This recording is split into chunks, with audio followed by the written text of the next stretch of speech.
Da gravação e quero dar bom dia a todos, a todas, a todes que vieram aqui prestigiar esse evento que marca o início dos trabalhos, né, do curso de licenciatura em matemática nesse primeiro semestre letivo de 2022. Eu confesso para vocês que essa aula magna não estava prevista no cronograma inicial e alguns podem dizer, olha, falta de planejamento. Mas, na verdade, a gente aqui tem uma demonstração, um exemplo perfeito de como o planejamento é dinâmico.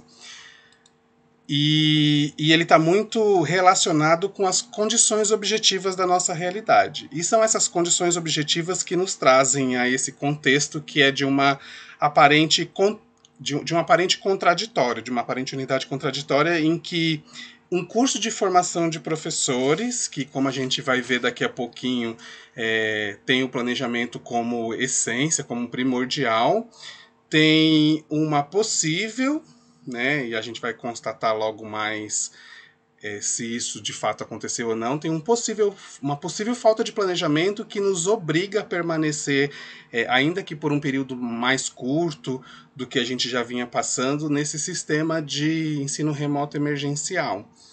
E possivelmente conviver por um tempo aí pela frente com obras no espaço em que a gente vai estar tendo aula, né? Então foi nesse contexto dessa aparente contradição e nessas condições objetivas da nossa realidade que a gente entendeu por bem na licenciatura em matemática começar o ano falando sobre o planejamento, sobre como o planejamento impacta nas práticas do professor, no dia a dia das comunidades escolares, na vida dos estudantes, de suas famílias, dos demais trabalhadores não docentes, enfim, de todo mundo. A gente entende que o planejamento está muito longe de ser um algoritmo engessado que vai ser seguido por um computador, ao mesmo tempo que ele também está muito longe de ser algo do tipo, deixa a vida me levar e vamos ver o que vai acontecer. Né? A nossa vertente, o nosso viés aqui é olhar para o planejamento como uma ferramenta de trabalho do professor, e como ferramenta de trabalho de professor, o planejamento tem diversas dimensões e nos afeta de diversas formas. E é por isso que a gente convidou 3 pessoas que entendem realmente do assunto planejar no trabalho do professor, no trabalho docente, para vir aqui conversar um pouquinho sobre 3 dessas possíveis dimensões: a dimensão didática, a dimensão filosófica e a dimensão política. Mas antes de eu convidar aqui os nossos convidados, de eu chamar os nossos convidados para falar, a Selene tem aí uma abertura para fazer em nome do centro acadêmico, que vem fazendo trabalhos muito significativos para o nosso curso, para a formação deles próprios e para a formação dos colegas, que são vocês aí. Tá? Então vou chamar a Selene e depois ela vai passar para o Igor, que também tem uma mensagem muito importante para a nossa reflexão aí durante o dia. Selene? Bom dia. Sim, claro.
A gente que agradece. Foi excelente, Igor. Muito obrigado, e é forte, né, para esse momento que a gente vem vivendo, né? Então, sem mais delongas, eu vou passar a palavra para a professora Amanda Cristina Teagno Lopes Marques, que é doutora em educação, mestre, possui graduação em pedagogia pela Universidade de São Paulo, é professora aqui da gente do Instituto Federal de São Paulo, atua na formação de professores, nos cursos de, nas licenciaturas, né, na formação de professores, no curso de especialização, no programa de mestrado profissional em cima, realizou estágio de pesquisa na Universidade de Bolonha, na Itália, com financiamento CAPES. Foi professor de educação infantil na rede municipal de São Paulo e assessor do Departamento de Normas Técnicas e Orientação Educacional da Prefeitura, da Secretaria Municipal de Educação aqui de Guarulhos. Ela tem experiência na área de educação, com ênfase na educação infantil, didática e formação de professores, e atua principalmente com os temas de documentação pedagógica, ciência, infância e alfabetização científica. Amanda, fica à vontade. Muito obrigado.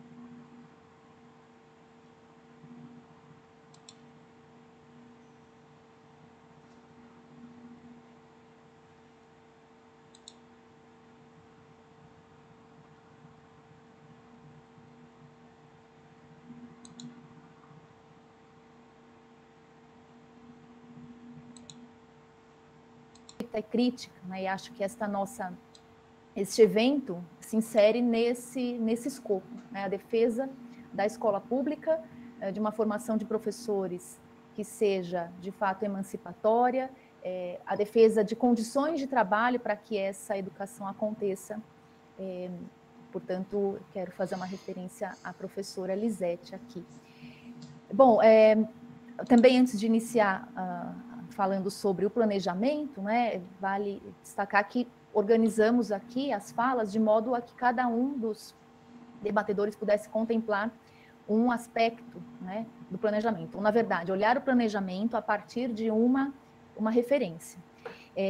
Então, é um movimento que parte de uma prática social, de um contexto concreto empírico, né, elucidado pelo Wellington, agora aqui no início, e que, no processo de análise, né, desenvolve uma abstração.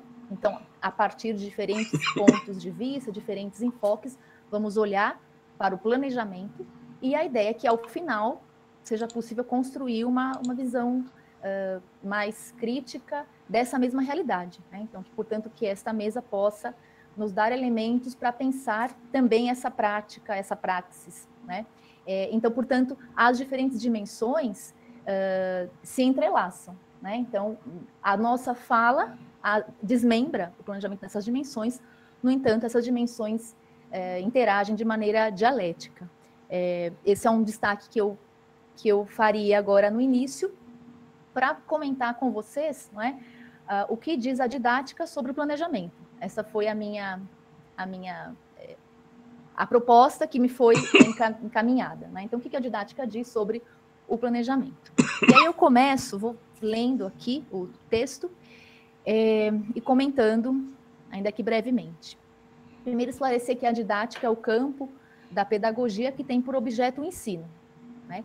O ensino, enquanto uma modalidade de trabalho educativo, ele demanda a organização de meios, a definição de finalidades e a organização de meios para que haja a aprendizagem, a socialização do conhecimento, a formação de pessoas, né? O ensino, portanto, é uma ação intencional, sistemática e planejada, e que demanda uma sólida, longa também, né, preparação profissional, bem como a articulação a um projeto de sociedade e de formação. Eu recorro a Saviani para conceituar, né, o trabalho educativo como o ato, e aí são palavras dele, aspas, o ato de produzir direta e intencionalmente em cada indivíduo singular a humanidade que é produzida histórica e coletivamente pelo conjunto dos homens. Isso está no livro Pedagogia Histórico-Crítica, Primeiras Aproximações, na página 13. Portanto, o trabalho educativo demanda planejamento, né? No entanto, no planejamento, estamos no campo da intencionalidade, da utopia, né, do inédito viável, aquilo que queremos, como diz Paulo Freire, né, o inédito viável. No planejamento nós antecipamos em consciência aquilo que queremos que aconteça, né, o que faremos para que de fato aconteça. A escola, enquanto instituição que desempenha a educação escolar, o trabalho pedagógico, ela precisa planejar. Então, a escola precisa planejar as suas ações. Esse planejamento ocorre quando da elaboração do seu projeto político-pedagógico, do seu currículo, dos planos de ensino, né, o calendário, a organização de tempos e espaços. Há diferentes âmbitos sobre os quais o planejamento recai, o que demanda, portanto, a coordenação de esforços por parte de docentes, equipe de apoio e gestão. E aí recorro novamente a Saviani, que vai dizer que a escola é uma instituição cujo papel consiste na socialização do saber sistematizado, aí fecho aspas, e aí vem a fala minha, né? Ela assume um compromisso importantíssimo perante a sociedade como um todo, em especial perante a classe trabalhadora, que encontra ou deveria encontrar na educação escolar, na escola, a possibilidade de acesso ao conhecimento ou a conhecimentos dos campos da ciência, das artes, da filosofia, em articulação à sua prática social, o que potencializa a superação de concepções obscurantistas que servem à manutenção de uma sociedade desigual, racista, sexista, homofóbica. Se as ideias dominantes são as ideias da classe dominante, cabe à escola contribuir para desmistificar esse senso comum. E para isso nós planejamos, nós definimos um projeto formativo, nós definimos conteúdos, definimos maneiras de concretizar aquilo que se almeja. Eu falo um pouquinho do professor agora na sequência, né? Enquanto agente do ensino, o professor também planeja. Se queremos ensinar fração aos meninos e às meninas, nós precisamos conhecer esse conteúdo matemático, conhecer quem são os meninos e as meninas que estão à minha frente, em qual sociedade nos situamos e quais finalidades educativas almejamos. Nós queremos nos adaptar à sociedade ou transformá-la. Além disso, precisamos conhecer o currículo no qual esse conteúdo se insere, definir objetivos, o que queremos que eles aprendam, saber como eles aprendem, né? Precisamos também conhecer o contexto mais imediato no qual se desenvolverá essa ação. É uma aula? De quanto tempo nós vamos dispor? Em qual espaço físico? Quais materiais? Quantos estudantes? O que eles já sabem? Diante desta análise do contexto, vamos definir o como fazer, a que tipo de ações encaminhar. Faremos uma aula expositiva, um trabalho em grupo, exercícios, uma atividade prática, uma problematização com base na realidade, por exemplo, vamos apresentar uma notícia e, a partir dali, introduzir o conteúdo específico do campo da matemática, faremos uma roda de conversa, enfim. Precisaremos também, enquanto professores, definir materiais necessários e também formas de avaliação e acompanhamento das aprendizagens. Estou dizendo tudo isso para afirmar que o planejamento faz parte do trabalho docente e do trabalho escolar. É inerente ao trabalho escolar enquanto um trabalho pedagógico, né, intencional. Madalena Freire, inclusive, conceitua o planejamento como um dos instrumentos metodológicos do professor, ao lado de outros, a observação, o registro e a reflexão. Então, planejamos, agimos praticamente, né, observamos, avaliamos, elaboramos registros e replanejamos com base naquilo que observamos e avaliamos. Do ponto de vista ético e humano, podemos também recorrer a Paulo Freire, né, quando destaca a dimensão ética, e também Terezinha Rios. Planejar as ações é respeitar o estudante, é comprometer-se com o trabalho educativo e com o processo de aprendizagem e desenvolvimento desses mesmos estudantes.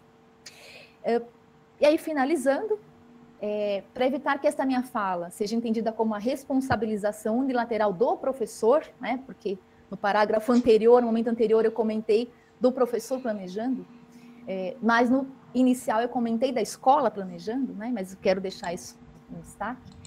Então, para evitar esse tipo de compreensão, né, responsabilização do professor unilateralmente pelo fracasso ou sucesso escolar, finalizo retomando a ideia de que, ao planejar, estamos no campo da intenção. E que, para concretizar essas intenções, é preciso agir, atuar praticamente. Pois bem, para concretizarmos o que planejamos, precisamos ter condições de trabalho asseguradas institucionalmente. Caso essas condições inexistam ou sejam falhas, além de lamentarmos, né, como fizemos diante da suspensão das aulas presenciais, precisaremos nos organizar coletivamente para reivindicá-las. Penso que este evento tem também este escopo, né, apontar elementos de reflexão, análise de uma problemática concreta, tomá-la como instrumento formativo também. Então, vamos analisar a realidade e também essa análise servir a um processo formativo de professores, mas também construir uma consciência crítica que nos permita coletivamente reivindicar a efetiva concretização do direito à educação escolar, que seja pública, laica, gratuita e de qualidade socialmente referendada. Eu finalizo aqui a minha fala e passo a palavra aos colegas e fico à disposição também para o debate. Obrigada. Não sei se extrapolei o tempo, acho que não. Não, foi certinho, Amanda, e eu agradeço muito por isso. Eu esqueci na minha fala de abertura de deixar o movimento explicitado para vocês, sobretudo em relação às questões, né? Eu coloquei aqui no chat, então vocês todos podem, devem ir apresentando questões aqui no chat e o pessoal do Centro Acadêmico vai ajudar a gente elencando essas questões para apresentar no final para os 3 professores. Então, vocês já podem ir colocando e é bem interessante que a gente tenha questões para enriquecer esse debate. A fala da Amanda já foi muito enriquecedora, muito importante, vai ser complementada agora pelos outros professores e é interessante que vocês apresentem questões para a gente poder articular essas conversas aí, para a gente poder entender o contexto do que a gente passou agora durante a pandemia, do que está passando nesse momento de retorno aí turbulento e do que vai vir pela frente também, inclusive nas vidas de vocês em relação ao planejamento, tá bom? Então, gostaria muito e agradeceria se vocês fossem apresentando aí as questões no chat. E aí eu vou passar a palavra para o professor Henrique Marins Carvalho, que é doutor em Educação Matemática, mestre em Matemática pela Unesp, mestre em Filosofia pela Unifesp, licenciado em Matemática no campus Guaratinguetá da Unesp, é professor da gente aqui da licenciatura em Matemática, do Profimate, e vai falar um pouquinho para a gente sobre a dimensão filosófica do planejamento. Henrique, fique à vontade. Obrigado, Wellington. Já cumprimentando aqui as colegas da mesa, a quem agradeço por terem aceitado o convite também de participar conosco aqui, a Alda, a Amanda, que tanto colaboram no nosso curso. Cumprimento também aqui em nome da Selene, do Igor, o Centro Acadêmico Elza Gomide, e aproveitando, há pouco tempo nós tivemos aí o Dia Internacional das Mulheres, então que bom que o nosso Centro Acadêmico também homenageia a primeira doutora em matemática pela USP, professora Elza Gomide. Temos aí a memória da professora Lisete Arelaro, que a Amanda trouxe também, então referenciando novamente a importância das mulheres nas ciências e na matemática e na educação matemática. E aproveito também só para fazer um comentário breve aqui. Parabéns a todos nós pelo Dia Internacional da Matemática. Hoje é dia do Pi. Então, parabéns ao Pi, parabéns a nós. Que bom que estamos aqui para a gente poder conversar um pouquinho sobre planejamento, sobre educação, sobre matemática e podemos crescer coletivamente. Cumprimento em especial também os nossos alunos e alunas. Sei que há aqui alunos que são ingressantes, são alunos que vão começar o curso ainda na segunda-feira que vem, dia 21, e já estão aqui participando conosco. Que bom que vocês estão aqui. Cumprimento também colegas, professoras e professores do nosso curso. Bom, tentando me manter aqui também no horário que foi estabelecido, eu vou comentar um pouquinho sobre a dimensão e implicação no aspecto filosófico desse tema planejamento, desse objeto que a gente escolheu colocar aqui em ênfase, que é o planejamento. Para isso vai haver a necessidade de definir algumas bases para que eu possa falar, então, nesse viés filosófico a respeito do planejamento. A primeira base que eu quero estabelecer aqui com vocês é o que eu vou entender por filosofia, nesse sentido.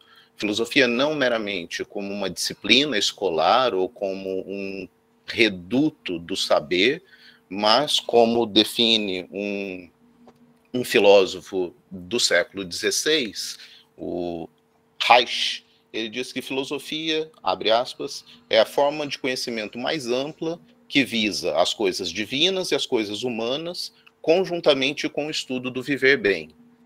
Fecho aspas. E isso a gente entende, então, no aspecto da filosofia especulativa, mas também prática, ou seja, entender todas as coisas, seja na sua abstração, seja na sua praticidade, no seu pragmatismo, e também enquanto isso influencia na nossa vida. Então, a preocupação aqui, é claro que o Reich está ali já num movimento de humanismo e que vai levar justamente a reflexão a respeito da importância também do viver bem, ou seja, da nossa vida obter resultados favoráveis, benéficos, agradáveis. Essa é uma preocupação. Essa é uma das bases. A outra base que eu gostaria de estabelecer é uma base bibliográfica, ou seja, em quem que eu me baseio aqui para falar um pouquinho a vocês sobre algumas considerações do planejamento no âmbito filosófico. Eu vou adotar aqui 2 autores que estão bastante distantes temporalmente, porém interligados conceitualmente. Então, eu vou me apoiar num filósofo bastante conhecido, que é o Aristóteles, bem provável que todos já tenham ouvido falar dele, discípulo de Platão, que por sua vez foi discípulo de Sócrates, fundador de uma escola, fundador de toda uma linha de pensamento. Não há nada na filosofia que não se encontre ali alguma referência a Aristóteles e consequentemente, a Platão. Então, tenho Aristóteles aqui como base, mas num texto específico e numa parte específica desse texto. Então, eu vou me apoiar aqui numa obra aristotélica, que tem o título de Ética a Nicômaco, também é apresentada como Ética Nicomaqueia, pensando no termo em grego. O título dessa obra possivelmente é uma dedicatória, acredita-se que ou ao filho ou ao pai de Aristóteles, porque ambos tinham esse mesmo nome, Nicômaco. Então, Nicômaco é um nome de uma pessoa, e é uma homenagem, como se ele estivesse ali fazendo uma dedicatória. Então, Ética a Nicômaco, uma homenagem ou ao seu pai, ou fazendo uma dedicatória para o seu próprio filho. E eu vou me apoiar no livro 6º dessa obra, da Ética a Nicômaco, que é onde se estabelecem as disposições para revelar e conhecer a verdade. Então, logo eu vou listá-las. Vocês vão perceber que Aristóteles era um maníaco por classificações, então praticamente toda a obra dele tem o tempo todo: há 2 tipos dessas coisas, há 3 tipos daquelas, há 5 tipos daquelas outras, e não diferentemente nessa obra ele vai começar a listar alguns tipos de hábitos ou de disposições da mente humana para alcançar e para produzir a verdade. E aí eu já digo a vocês em seguida quais são essas, mas já antecipo também que eu vou me apoiar aqui, então, num outro autor, esse contemporâneo, um filósofo norte-americano ainda vivo, que é o Michael Bratchman. Ele é professor da Universidade de Stanford e atua numa escola filosófica que é chamada de filosofia da ação. Então, são essas as minhas bases bibliográficas, e aí eu parto agora para apresentar a vocês o que o Aristóteles fala nessa obra Ética a Nicômaco, e que talvez nos interessaria aqui para pensar a respeito do planejamento.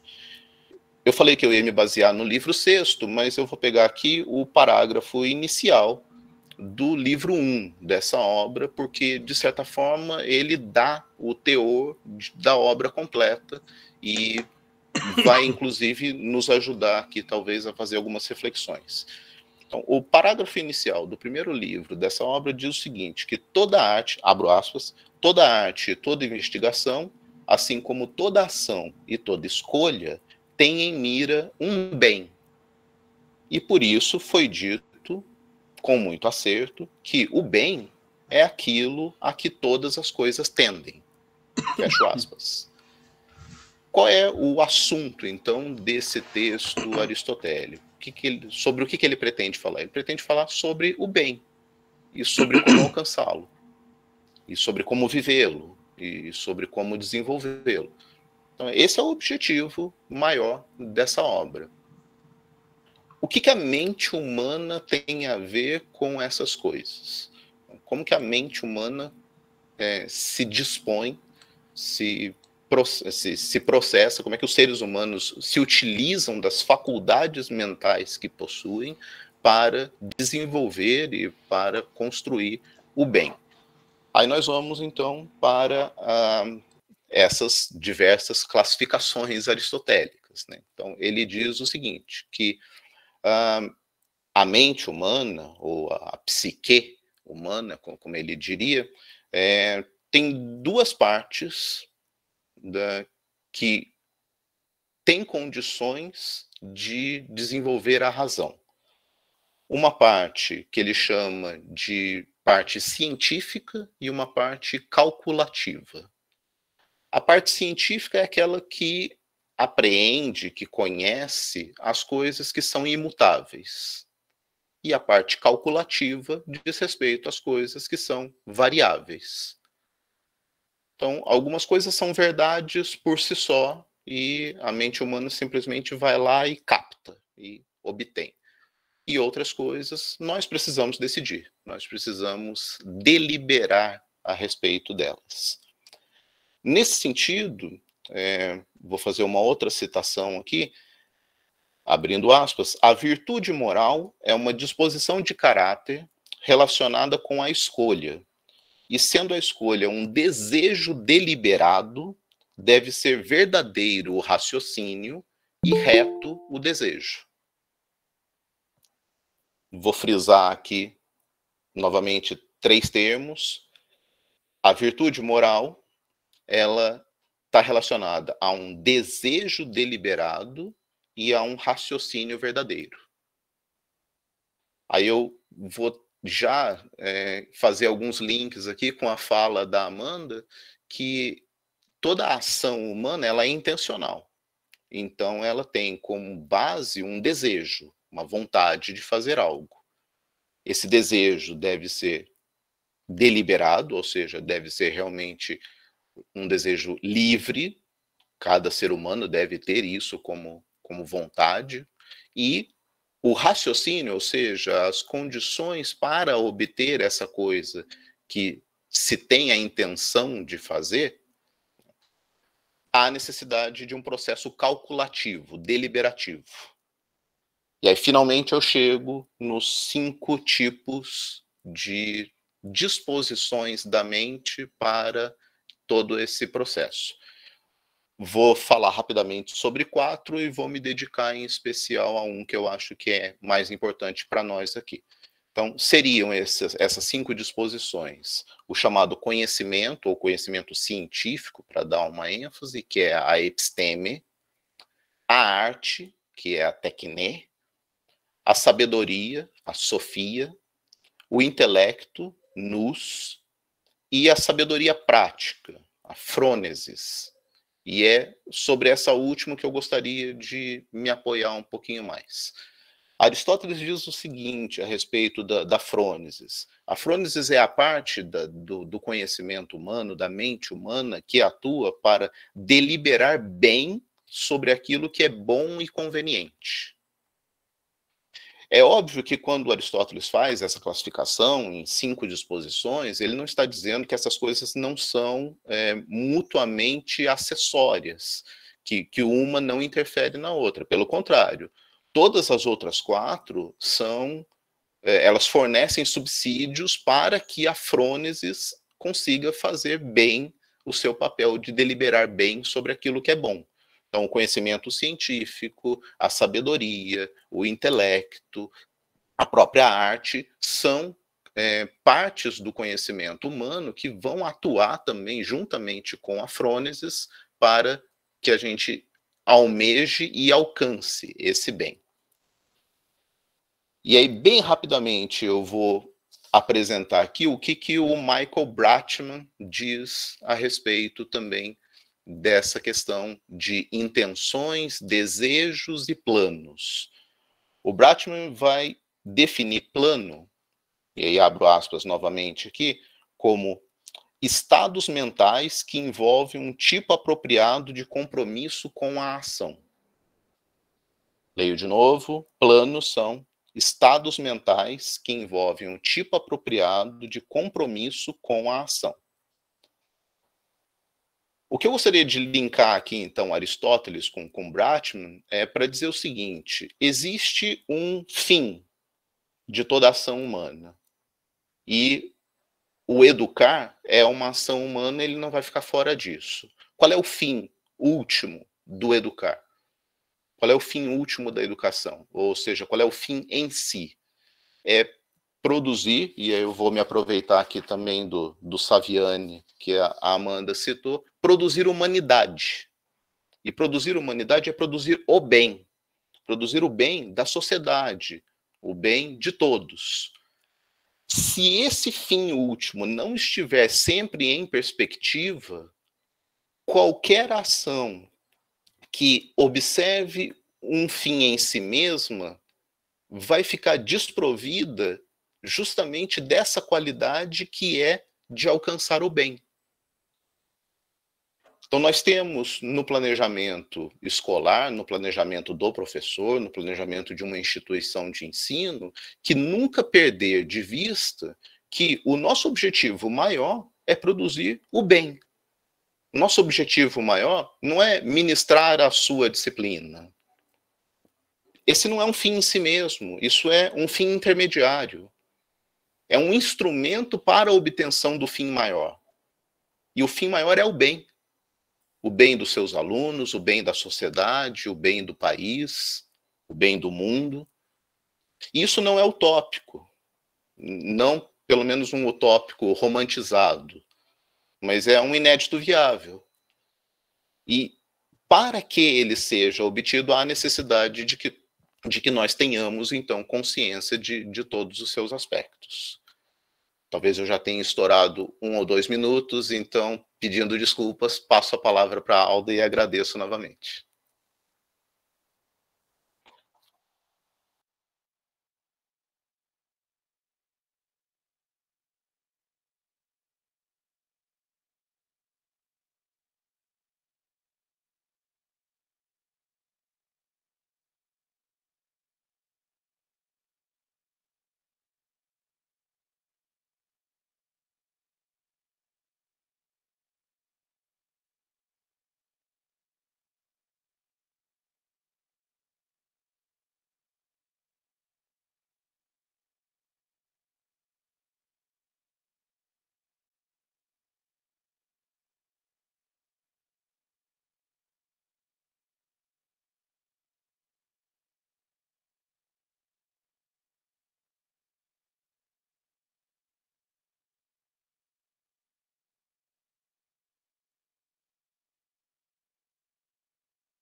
Bom dia, minha gente. Vocês me escutam bem?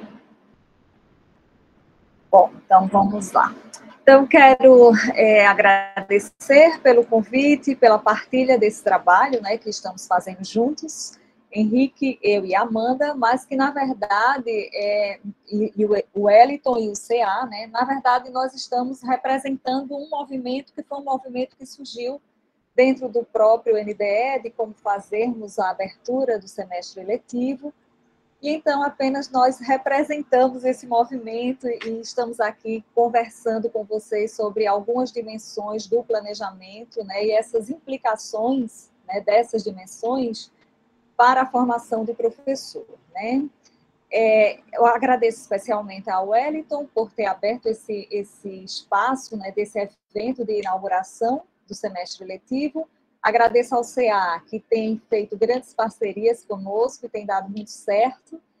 E agradeço, sim, ao Henrique e à Amanda, que me antecederam com a fala. Bom, gente, a mim ficou a responsabilidade de fazer, na verdade, uma apresentação do que seria a dimensão política, né? Então, eu fiz um pouco do movimento que a Amanda e o Wellington fizeram, no sentido de resgatar a concepção de política.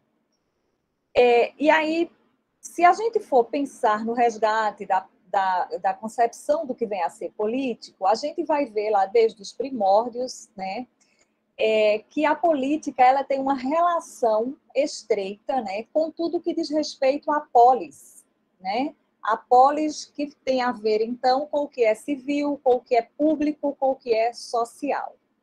Se a gente for buscar em Aristóteles, já citado pelo Wellington, né, na sua obra A Política, ele vai, ali naquela obra, trazer...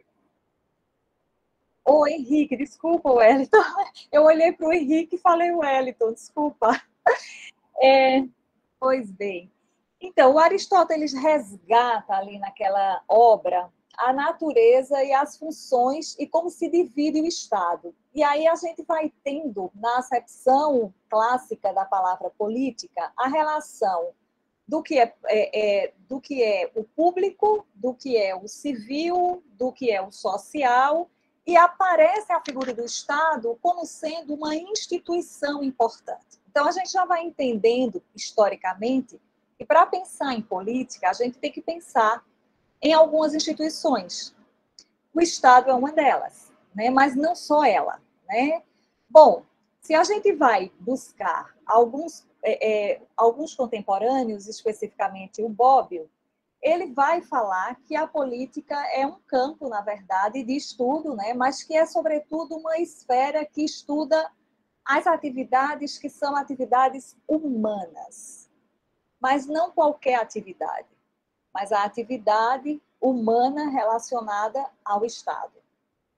Então, veja que o Estado, como uma instituição, ela vai sendo presente para a gente compreender a política.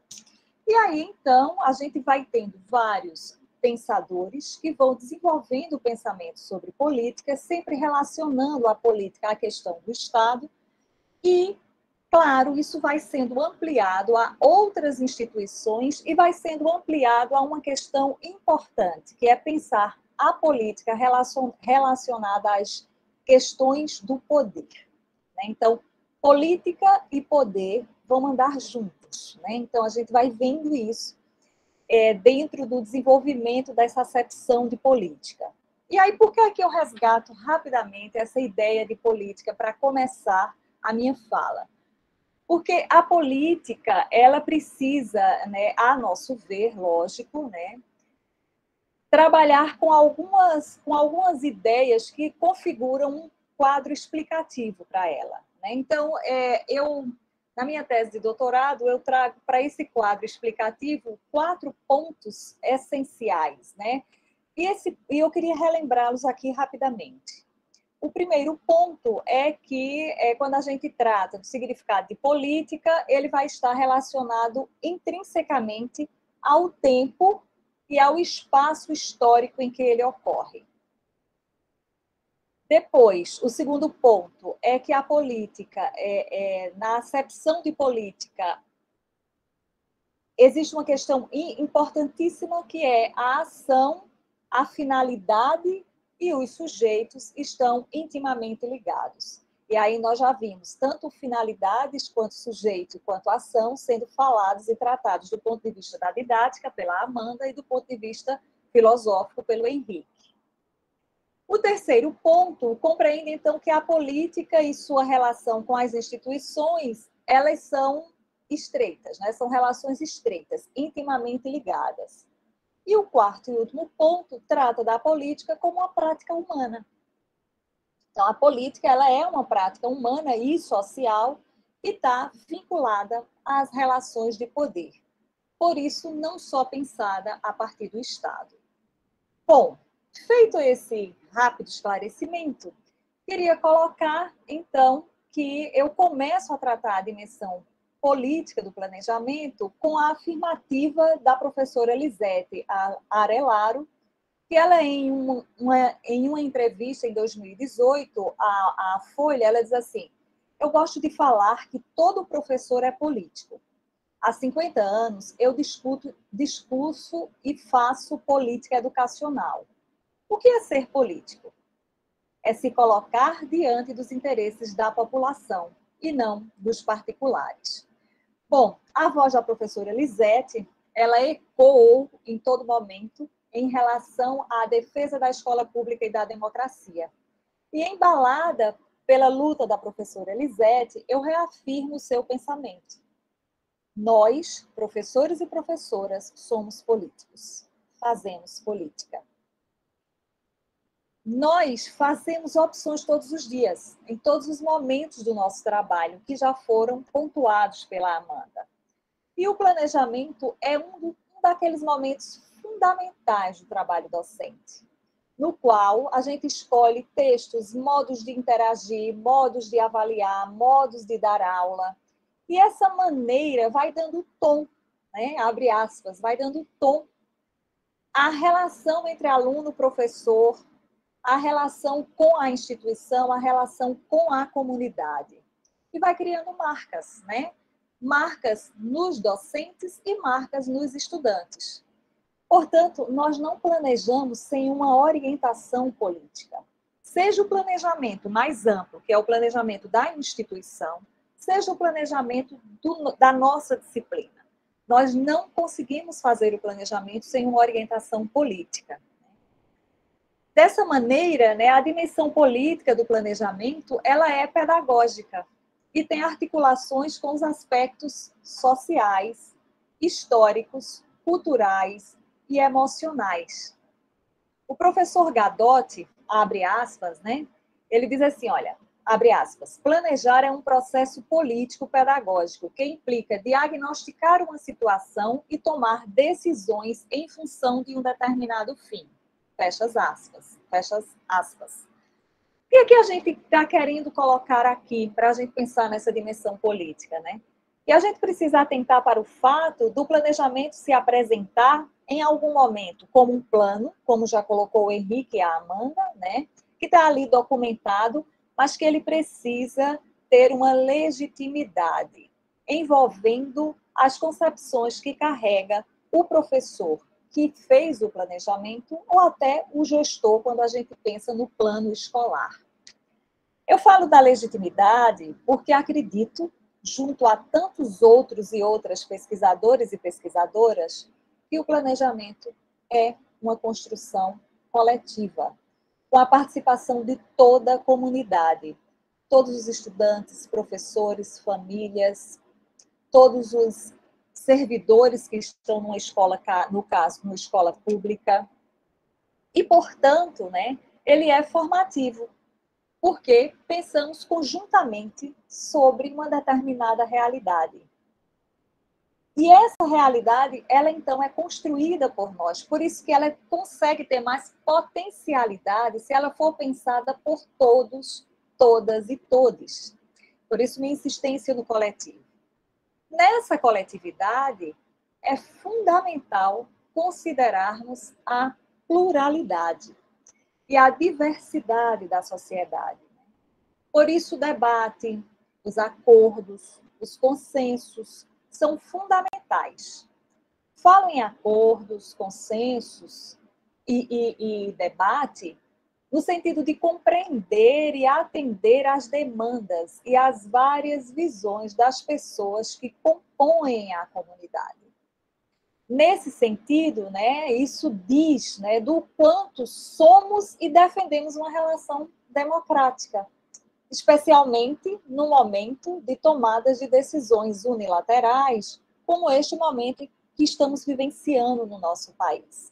Então, essa coletividade, ela torna-se mais necessária, né, para que a gente construa uma resistência concreta a esta sociedade que está se colocando, né, que está se formando diante, e não só diante de nós, né, mas que estamos envolvidos nessa formação. Pois bem, a necessidade, então, de se ter um planejamento participativo envolve o maior número possível de segmentos e de pessoas, tanto da comunidade intra quanto extraescolar, para o debate. O convite é aberto a todos e todas e a todos, né, a fim de desenvolver um debate é altamente formativo, né, porque tem uma formação social, tem uma formação política e pedagogicamente. Ora, se a realidade é construída e vivida pelo coletivo, né, como nos ensina o próprio Moacir Gadotti e a Ilma Passos de Alencastro Veiga, as soluções, elas também devem surgir do coletivo. O planejamento, então, ele é uma intervenção na realidade. E, portanto, ele articula sociedade, escola e a sala de aula. Ele apreende as contradições dessa totalidade, entendendo a relação desse macro, desse todo, com a parte, né? E, por isso, ele interfere em tudo o que fazemos e vivenciamos na instituição. Eu acredito que a dimensão política, né, do planejamento, ela está especificamente nesse compromisso com o coletivo. E no caso da nossa instituição, e não só no caso da nossa instituição, mas no caso do nosso país, esse compromisso político, esse compromisso coletivo, né, que faz parte dessa dimensão política, está em defender a escola pública, né? Uma escola pública de qualidade social e cidadã. Assim, né, o planejamento, ele precisa partir de pressupostos advindos da realidade, né? Então, não é alguém que está no gabinete que deve planejar, mas quem faz esta realidade é que deve estar participando desse planejamento, né? Então, ele deve ter pressupostos advindos da realidade para estabelecer essas metas, essas estratégias de ação. No entanto, o objetivo do planejamento não é só diagnosticar essa realidade para propor soluções de problemas encontrados. Sua função propositiva para mudar esta realidade é fundamental, né? Assim, não se trata apenas de diagnosticar problemas já existentes, mas planejar significa fundamentalmente se adiantar, lançar o olhar para frente, por isso sua função propositiva. Lançar o olhar para o futuro, sobretudo para criar e para construir uma outra realidade, uma realidade mais justa, mais democrática, e para identificar e efetivar potencialidades da escola, da universidade, do instituto, enfim, da instituição e, sobretudo, das pessoas que fazem essa instituição, né?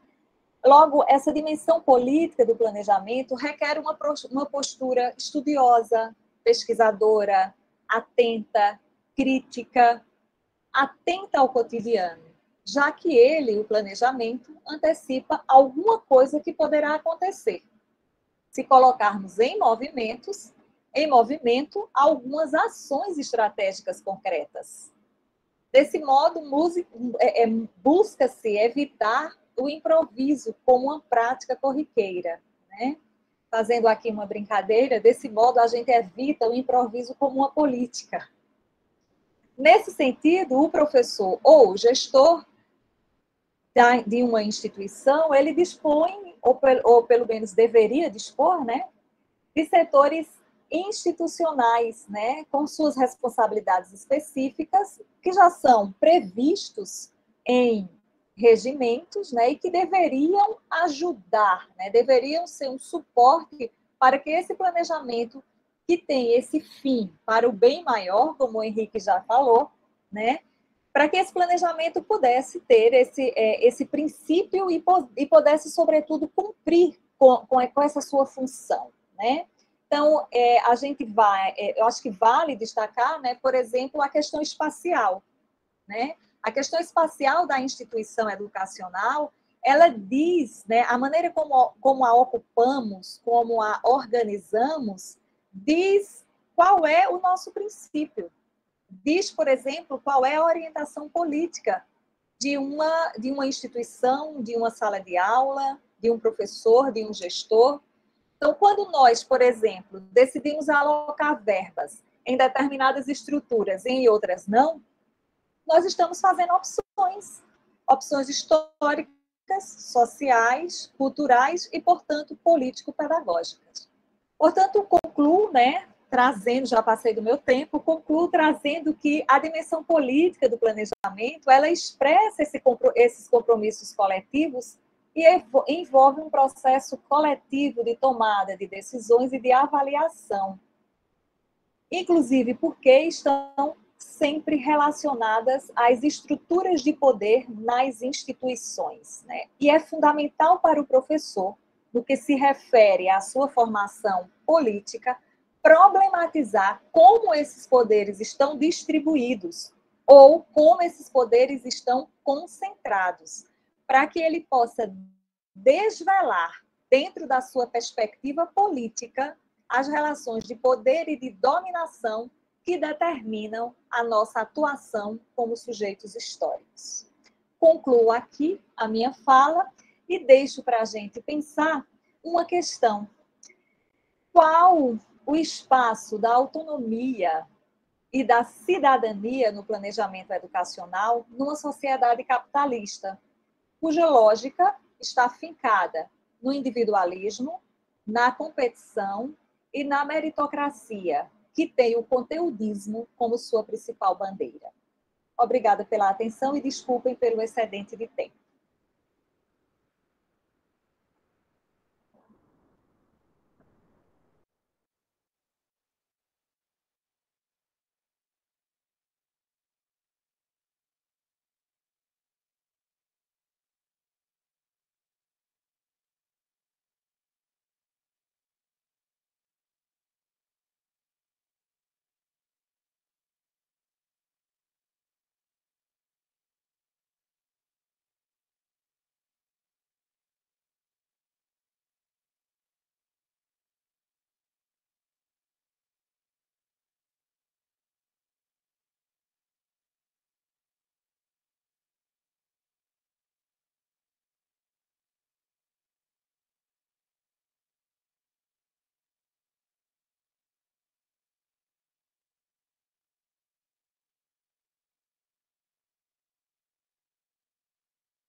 Olá, posso sim.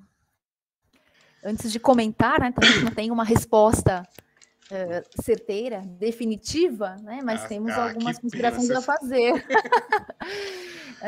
Mas eu quero, antes disso, fazer um adendo rapidamente, também parabenizando ao CA pela divulgação, não é, do evento, pelo trabalho lindo que eles fizeram. Eu recebi na própria sexta-feira da professora Alda, eu achei fantástico, até comentei com ela, nossa, como eles são maravilhosos, né? Porque em tão pouco tempo se organizaram, se planejaram, trabalharam para que isso acontecesse. Então, é só um destaque em relação a isso. Bom, acho que na fala do Wellington fica muito presente essa dimensão burocrática do planejamento, ou o planejamento, o esvaziamento da concepção de planejamento, né? Que de fato indicaria a necessidade de um trabalho coletivo, de uma discussão coletiva, da reflexão sobre fins a atingir, a reflexão sobre concepção de sociedade, de educação, de escola. Portanto, não seria algo tão simples, né, como entregar um papel. E como isso foi se perdendo dentro de uma perspectiva que reduz o planejamento à entrega de um formulário, né? Como isso foi se perdendo dentro de um contexto de condições de trabalho docente que sobrecarrega o professor de demandas burocráticas. Então, entrega o formulário, preenche o diário, olha só como é que você vai postar as notas, os sistemas que você tem que dar conta, enfim, e também retira a possibilidade coletiva de uma reflexão sobre a prática, né? O professor Contreras, é um professor que escreveu um dos livros dele, é A Autonomia de Professores. Ele vai ilustrando isso, né? Como essa visão, né, que reduz o trabalho docente à sua dimensão técnica, instrumental e burocrática, lhe confere uma ilusão de autonomia, né? Enquanto que, na verdade, ela retira a autonomia do professor, que significaria, de fato, por exemplo, participar de um planejamento coletivamente, né, e refletir profundamente sobre a sociedade que temos, sobre os valores que alicerçam essa sociedade, sobre aquilo que gostaríamos de propor e de desenvolver ali enquanto contra-hegemonia, né? Diante deste contexto, o que fazer, o que podemos fazer. Então, enfim, só digo isso para dizer que, sim, uma das dimensões do planejamento pode ser a entrega do plano, mas ela é a dimensão, é o elemento, talvez, final, quando você sistematiza, né? O planejamento não se reduz a isso. E as condições de trabalho docentes, a formação precarizada e aligeirada, que vem sendo a tônica, inclusive, por parte das políticas educacionais atuais, vai fazendo com que se esvazie, né, essa condição, essa possibilidade de uma reflexão mais aprofundada sobre a escola que desejamos, a sociedade que queremos e assim por diante. E aí você pergunta como faz para o professor lidar, como fazer, né, diante disso. Eu acho que aí vem a dificuldade em relação à resposta, mas o que eu penso em relação a esta sua pergunta, né? Acho que a articulação coletiva dos docentes é um ponto muito importante. Então, coletivamente, é importante nos unirmos, é importante pensar também no papel das organizações sindicais, profissionais, nesse movimento, mas internamente a escola, a articulação dos professores é essencial para que seja possível, naquele âmbito, né, de algum modo, resistir, né, àquilo que vem sendo posto do ponto de vista institucional, mas também do ponto de vista das políticas municipais, estaduais, etc.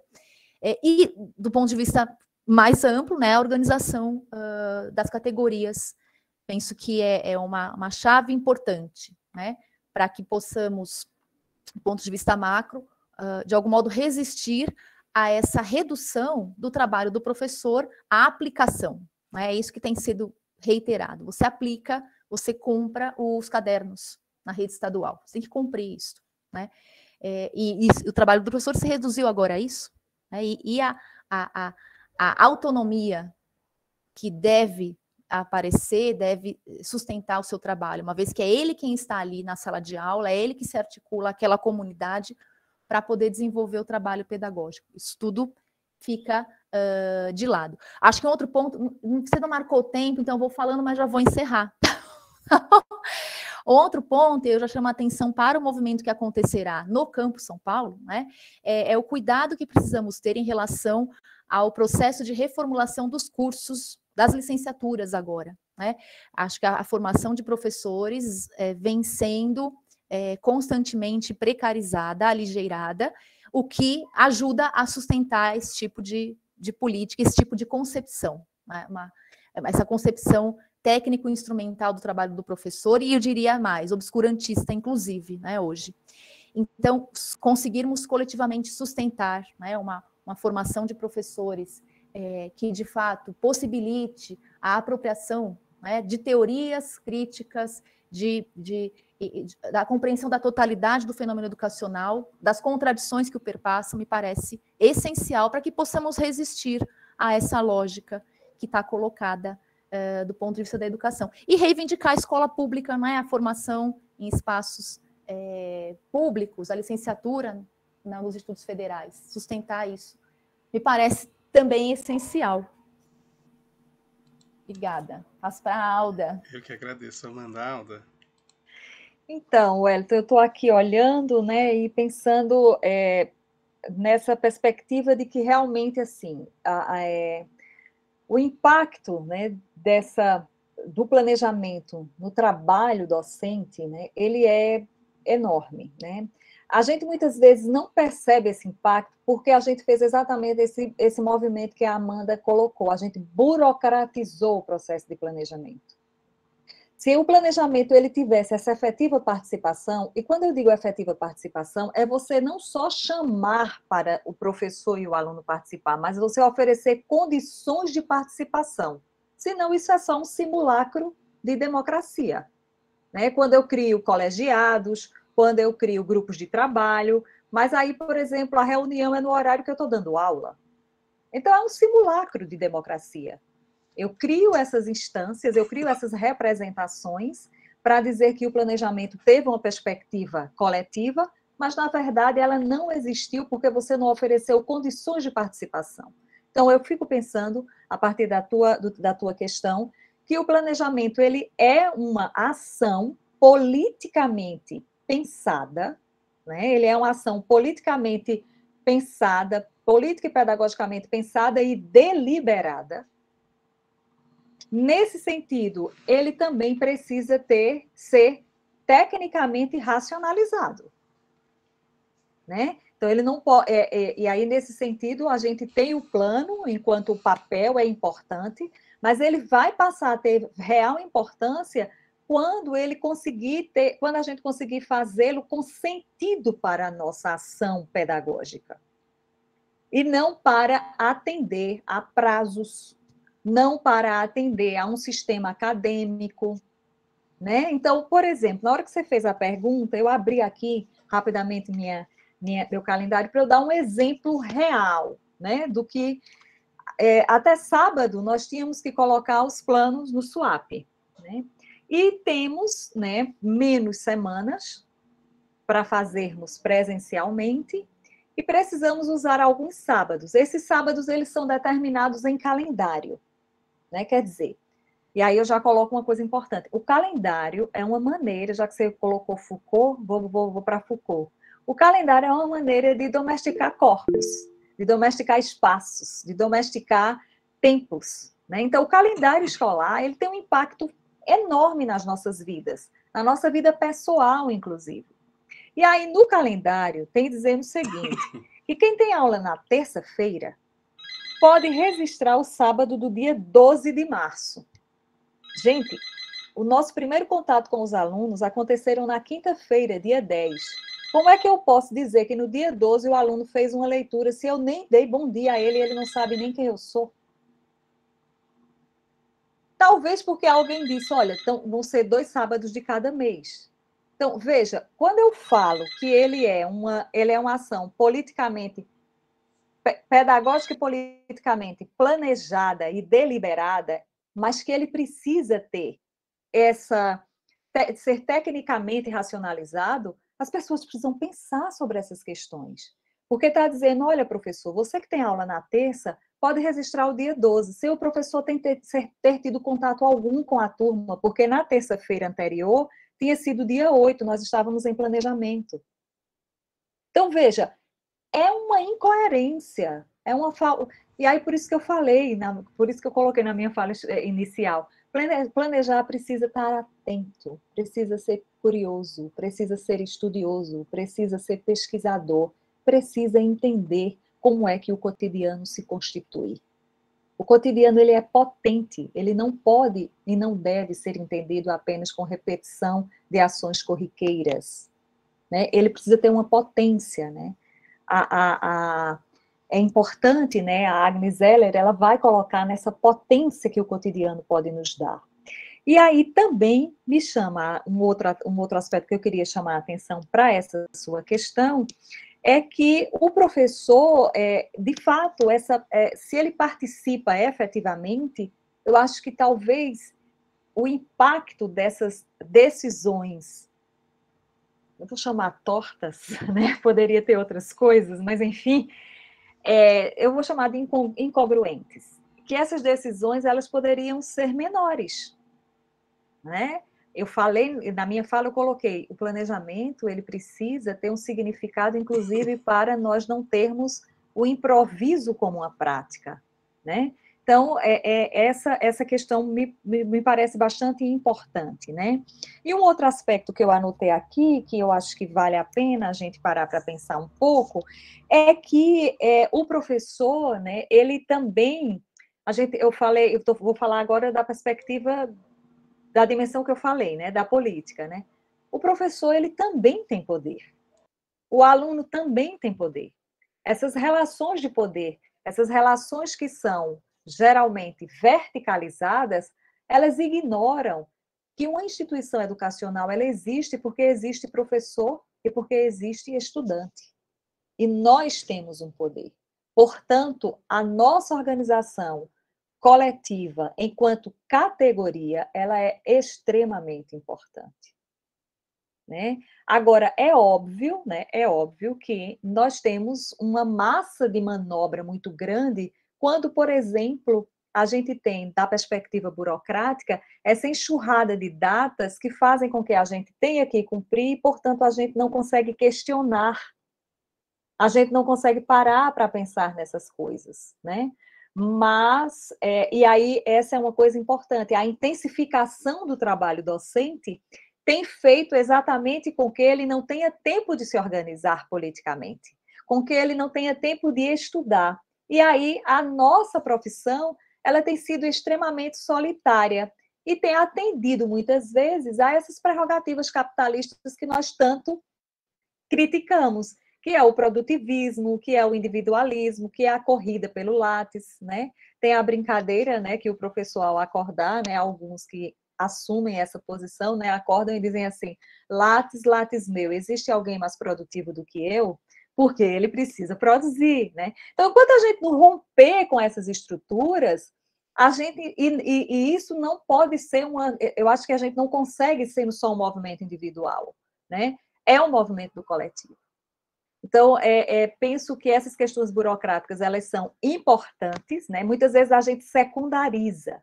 Isso é burocracia, deixa para lá. Mas ela vai ditando a regra do nosso cotidiano. Então, elas são importantes e precisam, sim, serem questionadas, serem colocadas em xeque. Não é porque foi verticalizada que ela não é passível de ser reformulada. Ela não é passível de ser, inclusive, refeita. Maravilha, Alda. Muitíssimo obrigado. Eu vou pedir para o Henrique uma gentileza. Queria que você comentasse também, se você quiser, Henrique, mas não só rapidinho, mas assim, juntando já com que eu acho que o Igor pode entrar para poder fazer aí as questões, e eu acho que uma das primeiras é para você, justamente, Henrique. Então, aí se você pudesse emendar, aí a gente agradece. Tudo bem. Um minutinho. A gente te ouve, Igor. Seria a fala do professor Lucas Casanova? Isso. Ele começa assim. Verdadeiro raciocínio e reto desejo. O desejo da direção em voltarmos ao presencial foi reto, mas o raciocínio não foi tão verdadeiro assim. Entendi bem? Bom, primeiro deixa eu agradecer ao Lucas também, deveria ter feito isso no início, mas o Lucas também colaborou com o planejamento dessa atividade, inclusive foi ele o responsável por selecionar o poema que o Igor declamou aqui no início. Então, obrigado, Lucas, por todo o apoio. Sim, Wellington, eu vou fazer uma emendazinha na sua pergunta e eu já entro no comentário, não diria uma resposta, mas um comentário à provocação aí do Lucas. Sobre a questão do planejamento, dessa questão burocrática que você levanta, o que eu teria de contribuição aqui, a partir dessa bibliografia que hoje eu trouxe, seria a concepção desse filósofo contemporâneo, o Bratman, que diz o seguinte, que um plano ele precisa ter consistência e coerência. Ele precisa ter consistência com as suas próprias crenças, ou com as crenças do grupo que o estabeleceu, e ele precisa ter coerência entre meios e fins, meios e finalidades. Então, isso vale tanto para o aspecto individual quanto para o aspecto coletivo. Se eu faço um plano, ele precisa ser consistente com as minhas próprias crenças, com aquilo em que eu acredito. Então, se eu acredito que o melhor para a formação dos meus estudantes aqui do curso de licenciatura é ser uma pessoa mais livre, mais humana, emancipada, coberta aí de qualidades, eu preciso que o meu plano reflita essa minha crença, essa minha concepção. E todos os meios, todos os atos intermediários devem ser coerentes para alcançar esse fim. No sentido coletivo, idem. Se uma instituição tem uma determinada crença, uma determinada concepção do que é a formação de professores, o seu plano deve ser consistente com essa crença e as etapas intermediárias para alcançar a finalidade última devem ser coerentes.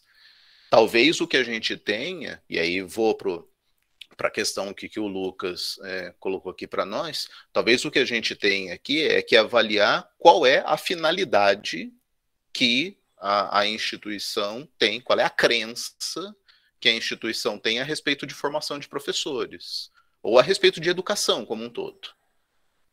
Então, seria algo a ser questionado. Agora, fazendo aqui um voto digamos, de concepção, de que a concepção adotada pela instituição seja a mesma concepção que nós aqui defendemos, aí eu diria que sim, Lucas, houve um desejo bom, uma boa intenção, consistente com um bom desejo, porém um cálculo errado.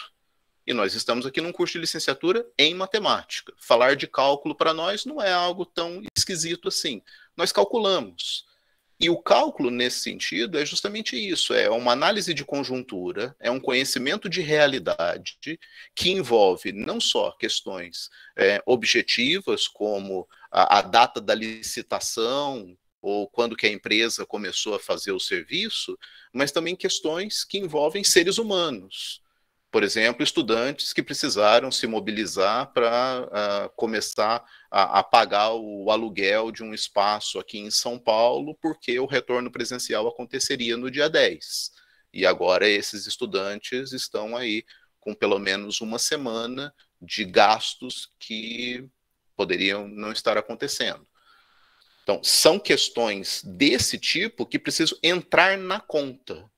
E a frônesis, que foi o que eu tentei levantar aqui do trabalho do Aristóteles, vai dizer que delibera bem, e aí aqui eu estou fazendo citação literal, delibera bem aquele que, baseando-se no cálculo, é capaz de visar a melhor das coisas alcançáveis pela ação.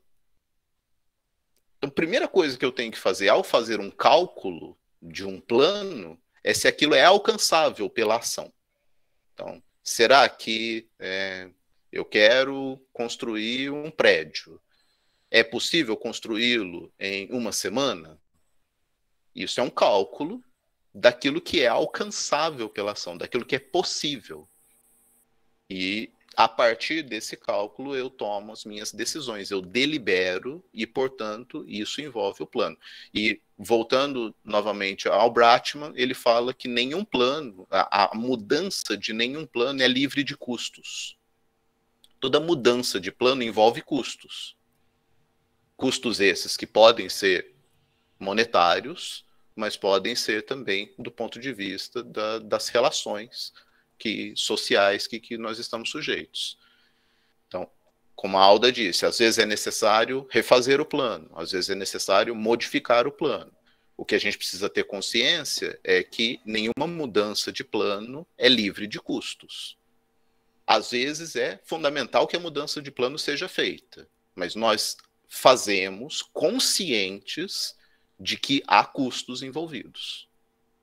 Cabe a nós decidirmos, e aí, novamente, a importância do coletivo, decidirmos se assumimos tais custos em vista do bem comum, em vista do fim em si, não em vista de um fim intermediário que, por algum momento, talvez esteja erroneamente sendo considerado um fim em si.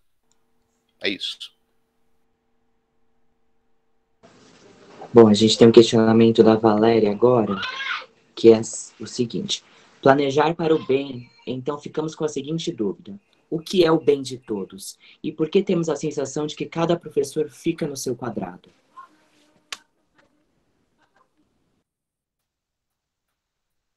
Se as colegas me permitirem, eu começo aqui. E eu acho que eu tento responder isso daí com um exemplo. Né? Imagine que a gente resolva pintar uma casa. Então, o fim é pintar a casa, é ter a casa pintada ao final de tanto tempo. Só que todo mundo tem que estar responsável por isso, tem que ter isso como o mesmo fim, ou seja, um fim compartilhado. Mas nem todo mundo, por exemplo, vai lixar, nem todo mundo vai carregar a escada, nem todo mundo vai lá na loja comprar a lata de tinta. Cada um faz uma parte. Mas todo mundo tem que estar consciente de que aquilo que está fazendo para que a casa esteja pintada ao final de tantos dias. Eu não posso, volto a dizer, eu não posso entender que a coisa mais importante naquele momento sou eu carregando a escada. Eu carregando a escada é um elemento importante para que a casa seja pintada. E isso está novamente em consonância aqui com esses aspectos que a gente está trazendo. Do fato de que, ao estabelecer um fim, ao estabelecer o bem comum, ou um bem como uma finalidade, a preocupação de todos, o protagonismo compartilhado de todos deve ter isso em vista. Quando isso não acontece, talvez seja o caso de uma reflexão, justamente de para que eu estou fazendo isso. Então, eu estou ensinando cálculo diferencial integral para quê? Se a minha resposta for para que o meu aluno saiba cálculo diferencial e integral, eu estou pensando que essa disciplina é um fim em si mesma. Então, talvez aí ocorram algumas questões como essa que a Valéria aponta.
Bom, seguindo, a gente tem um questionamento do João Vitor.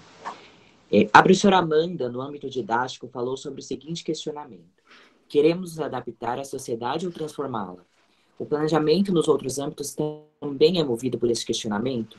E ele continua. É possível unir conceitos desses 3 âmbitos apresentados e estabelecer uma definição em comum para o planejamento?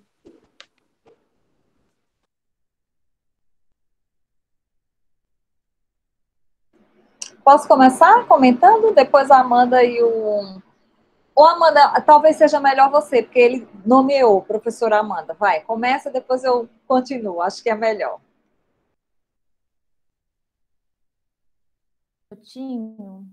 Aí, abri. Eu vou precisar tentar comentar e sair, minha gente. Não sei se... Porque eu tenho aula, já até abri a outra sala e estou ouvindo as campainhas tocando, eu começo a ficar um pouco ansiosa de ter gente ali esperando, né? Bom, primeiro essa questão do qual projeto, né, que mobiliza este planejamento. Eu entendi que a questão ou extrapola a dimensão didática, né? Quando a professora Alda comentou a questão da política, ela também fez menção à opção, né? Somos seres de opção. Então, portanto, trata-se de projetos distintos. Queremos uma escola que sirva, ou que sirva, não é, a preparação aligeirada de mão de obra barata e descartável para um mercado de trabalho que hoje, né, requer empreendedorismo, resiliência, ou nos vinculamos a um projeto que questiona esse modelo de sociedade, né, que aprofunda cada vez mais as desigualdades, né? Então, um projeto de sociedade que potencializa o acesso do estudante a um conhecimento sólido que o ajuda a questionar esta mesma sociedade, a entender que a reforma da Previdência talvez não seja boa para ele enquanto classe trabalhadora, como o noticiário apresenta, né? Que talvez as coisas não sejam bem assim. Então, são essas as opções que fazemos, e aí o professor Henrique citou, né, como é que, então, na minha disciplina, esse fim específico, os objetivos específicos daquele campo, daquela disciplina, se articulam com esse fim maior, com essa finalidade maior, com esse projeto maior de formação humana, né? Então, enfim, desculpem-me, colega, se eu respondi ou antecipei, mas penso que essa dimensão da escolha está presente na nossa vida, né? De maneira mais ampla, e no caso da ação educacional, como uma ação pedagógica, intencional, planejada, ela se articula necessariamente a um projeto de formação e a uma sociedade que queremos, né? Queremos essa sociedade ou não, né? E dizer-se neutro na verdade, como diz Paulo Freire, né, é aceitar as coisas do jeito que elas estão. Então, se eu digo que não cabe à escola discutir racismo, porque, afinal, o trabalho escolar é o trabalho com matemática, ciências, língua portuguesa, isso não tem nada a ver com racismo, eu estou me isentando, enquanto professor, de debater essas questões e de contribuir para que isso seja superado ou questionado lá na sociedade, né? Eu estou dizendo que a ciência também não é racista, né? Porque se eu digo que ela é neutra, eu não me responsabilizo, inclusive, pelo racismo que a própria ciência contribuiu para estabelecer, né? A outra pergunta era sobre um conceito, é isso? Se viria um conceito único? Acho que dá para pensar uma concepção de planejamento considerando os diferentes âmbitos, né? Não consigo formulá-la agora, mas retomando aquela minha primeira fala, né, de que, na verdade, optamos, ou, na verdade, estabelecemos aqui um movimento que começou na síncrese, na realidade concreta, passou por processos de análise. Nessa análise, desdobramos esse objeto a partir de diferentes aportes, né? Então, procedemos a uma abstração e caminharíamos, sim, em direção a uma síntese, Portanto, uma concepção de planejamento que articule esses diferentes âmbitos, não é? O planejamento como uma ação humana, como elaboração de intencionalidades, como processo coletivo de escolha, não é? Como articulação a uma ação, como o professor Henrique mencionou. Então, seria possível, acho que não consigo elaborar isso agora, mas retomo esse movimento, né? E agora a síntese que nos permite olhar para essa mesma realidade a partir desses diferentes pontos de vista, portanto, superando uma concepção, uma visão um pouco mais fragmentada, um pouco mais restrita, inclusive, né?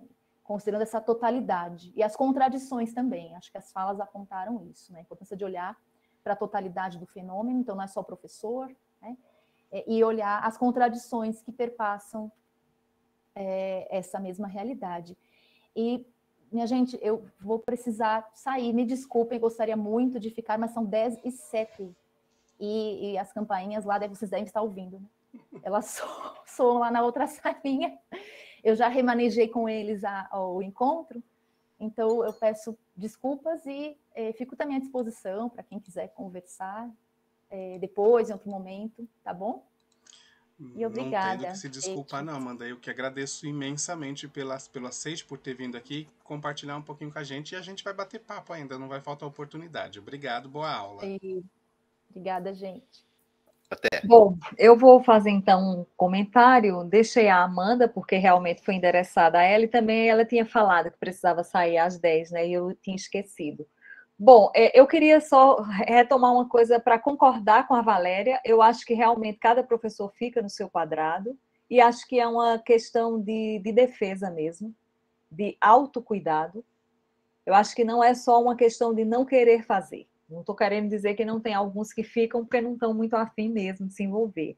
Mas tem outros que ficam numa perspectiva também de autodefesa, porque esse processo burocrático, ele impacta no trabalho do professor de maneira adoecedora, né? Você adoece muitas vezes com essa perspectiva. E aí, portanto, é por isso que o coletivo é bom, porque no coletivo você se fortalece, você escuta o outro, você vê o outro, né? Então, eu fico pensando muito nessa perspectiva. Bom, em relação à questão do João Vitor, né, ele vai colocar, se é possível, né, se é possível pensar, né, que a Amanda falou, né, que no âmbito didático, queremos nos adaptar a essa sociedade ou transformá-la, né?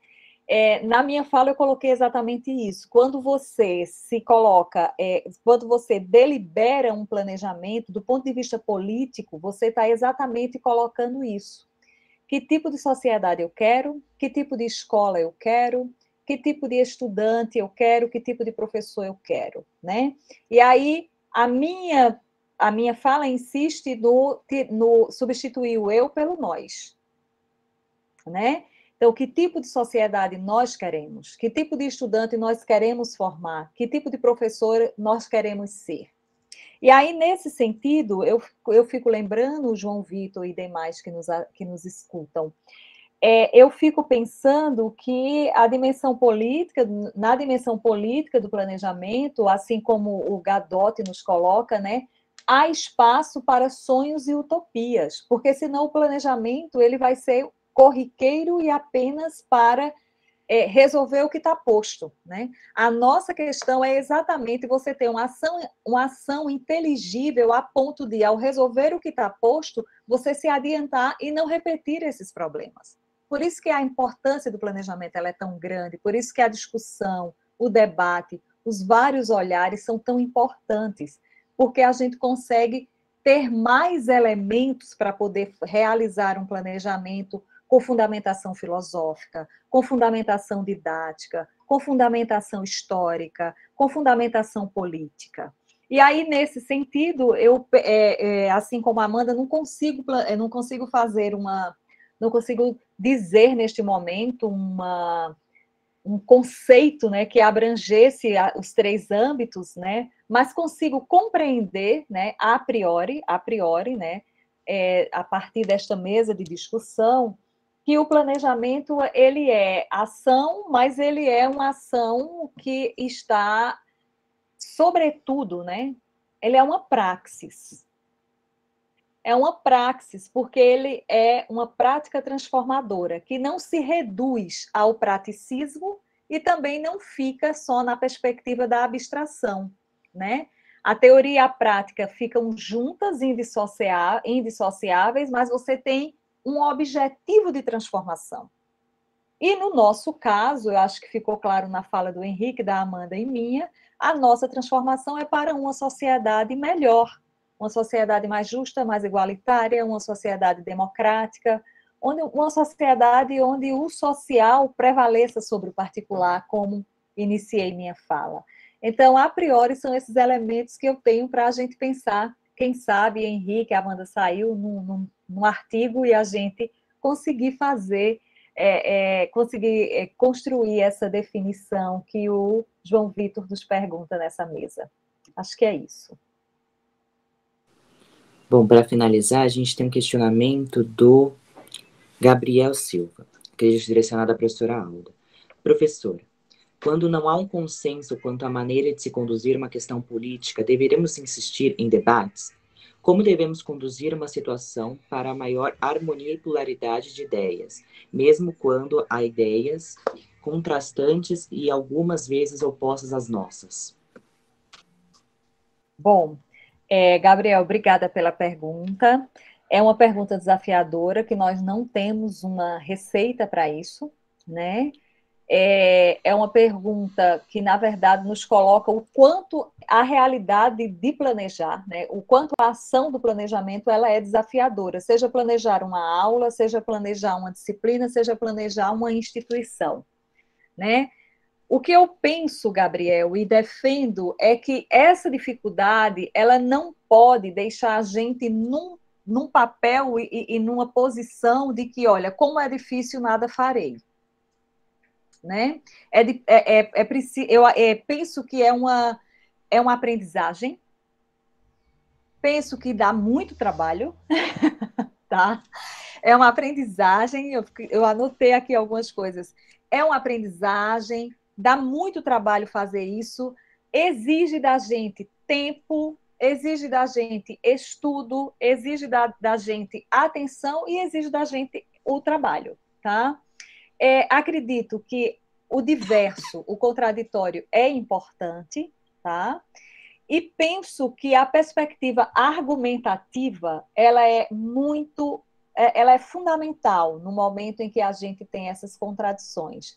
E esses argumentos, né, quando eu vou agora, a gente poderia pensar numa perspectiva ampla, mas eu estou pensando agora no planejamento, né? Eu acho que uma coisa que é importante para a gente argumentar é exatamente a historicidade que nos pertence e da qual fazemos parte. Nós somos sujeitos históricos. Então, se você está num planejamento que se insiste com determinadas questões, a história já mostrou que isso não deu certo. Então, eu posso até não saber como fazer isso, como superar isso, mas eu já tenho indicação de que isso não deu certo. E aí, por que não deu certo? Eu preciso elencar isso. Por isso que eu falo, né, que o planejamento ele é uma ação politicamente, pedagogicamente, filosoficamente e historicamente situada e deliberada. A gente não pode ficar sob os auspícios de sonhos ou devaneios de alguém que vai para casa, sonha com uma coisa e diz que todo mundo vai ter que fazer o próximo semestre, né?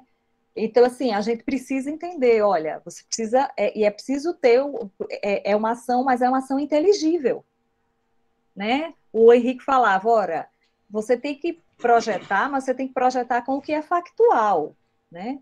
Então, eu vou dizer, olha, eu vou arrumar todos esses meus livros e limpá-los em um dia. Jamais vou conseguir.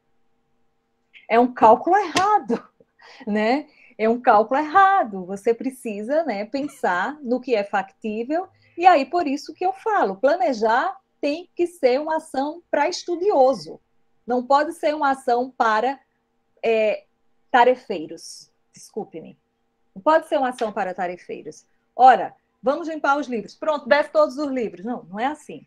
Tarefeiro que faz isso. A gente tem que pensar quantos livros tem, quantas pessoas nós temos, qual é o ambiente que nós temos para desarrumar essas estantes, higienizar esses livros e voltar para as estantes, como não desorganizar as temáticas que estão aqui organizadas. Vocês devem ter aqui umas plaquinhas, que são as minhas temáticas, né? Então, eu tenho divisores. Então, eu não sou tarefeira. O ser humano é inteligente. Né? Então, a gente precisa entender que planejamento não é uma sucessão ou um rol de tarefas a serem feitas.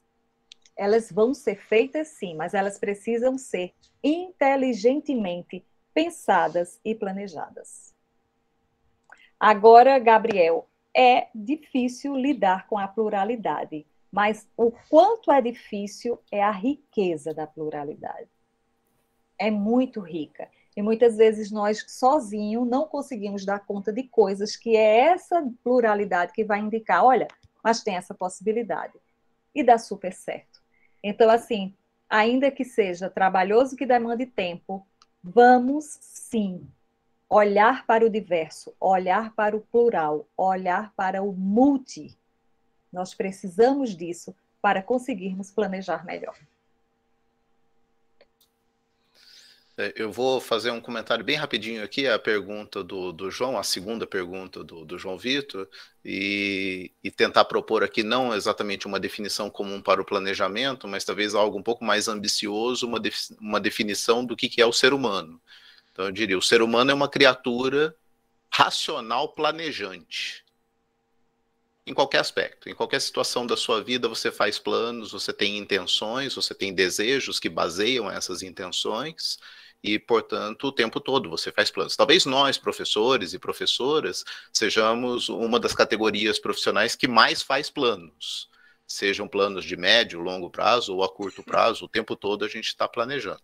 Outras profissões também o fazem bastante, mas nós nitidamente fazemos. Mas não só na nossa vida profissional, a gente faz isso na nossa vida pessoal, a gente planeja sair para tomar um sorvete, você tem algumas coisas que você tem que fazer, você tem que pegar o ônibus, você tem que decidir onde você vai, então o tempo todo se faz planos. Então eu daria não uma definição do que é plano, essa fica como lição de casa, mas uma definição do que é ser humano.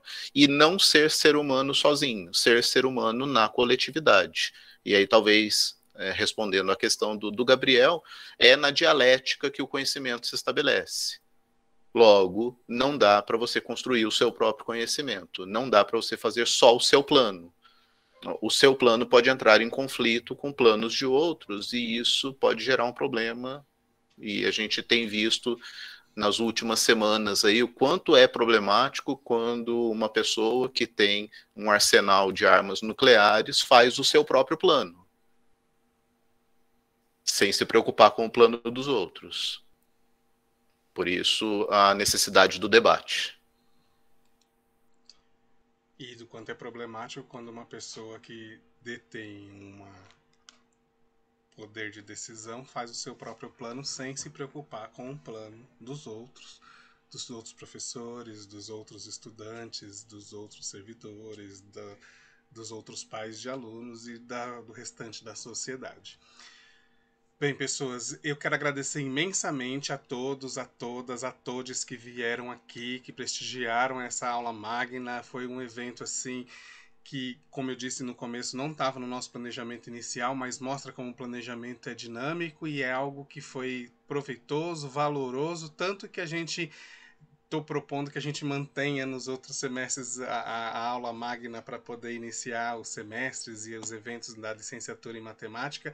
Agradeço imensamente a professora Alda pelas suas contribuições, por ter vindo aqui compartilhar com a gente um pouquinho do imenso saber desse monte de livro que tem atrás dela. Ela faz um recorte assim bem pequenininho para a gente e é tudo para deixar a gente com água na boca esperando cenas dos próximos capítulos. O professor Henrique também, com suas valorosas contribuições, com a fala, o conhecimento, que são sempre muito característicos dele. A professora Amanda, que precisou sair para ir para as outras aquela que a Alda falou, né, que a gente continua sendo demandado pelas condições ali de tem horário, tem isso, tem aquilo, tem que fazer.